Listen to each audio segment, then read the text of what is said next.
বাংলাদেশ জামায়াতে ইসলামীর রাজনৈতিক যে নিবন্ধন ছিল ইলেকশন কমিশনে, সেটি গণতান্ত্রিক উপায়ে ক্যান্সেল করা হয় নাই।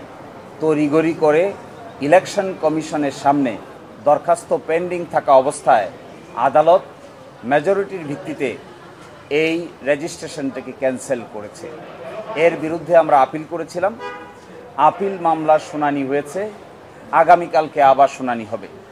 আজকে শুনানিতে মূল কথাটা যেটি এসেছে তার প্রথম ছিল যে প্রক্রিয়ায় আমাদের হাইকোর্ট বিভাগ এই নিবন্ধন ক্যান্সেল করেছে, বাতিল করেছে, এই প্রক্রিয়াটি মূলত ইলেকশন কমিশনের সামনে বিচারাধীন ছিল, বিবেচনাধীন ছিল।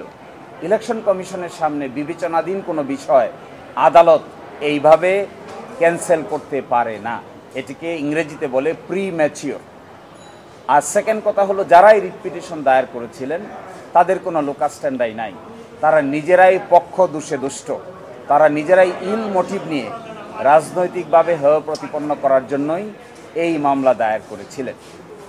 আর সর্বশেষ আমরা বলেছি যে গণতন্ত্রে এইভাবে জামাত ইসলামীর মতো একটি গণতান্ত্রিক রাজনৈতিক দলের নিবন্ধন বাতিল করে দিয়ে মূলত বাংলাদেশের রাজনীতিতে একটি অনিশ্চয়তা তৈরি করা হয়েছিল, যা নাকি ডেমোক্রেটিক প্রসেসকে ক্ষতিগ্রস্ত করেছে। এই আর্গুমেন্টগুলোর ভিত্তিতে আমাদের আপিল বিভাগ আপিলের বিষয়ে একটি সিদ্ধান্ত উপনীত হবেন বলে আমরা আশা করি এবং আগামীকালকে বাকি অংশ শুনানি হবে। জামায়াতে ইসলামীর দাড়িপাল্লা প্রতীক ছিল, আপনারা সবাই জানেন। আজ থেকে না, জামাত প্রতিষ্ঠার পর থেকেই দাড়িপাল্লা প্রতীক জামাত ইসলামীর মার্কা হিসেবে বিবেচিত। বাংলাদেশের সকল সংসদীয় নির্বাচনে জামাত ইসলামী দাড়িপাল্লা প্রতীক নিয়েই অংশগ্রহণ করেছে এবং সবসময় সংসদে আসন সংখ্যা নিশ্চিত করে সরকারেও অংশগ্রহণ করেছে এই দাড়িপাল্লা প্রতীক নিয়ে।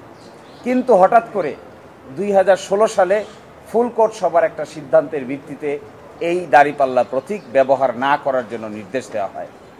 আমরা সেটিও আদালতে তুলেছিলাম। আজকে সেটির উপরে আংশিক শুনানি হয়েছে।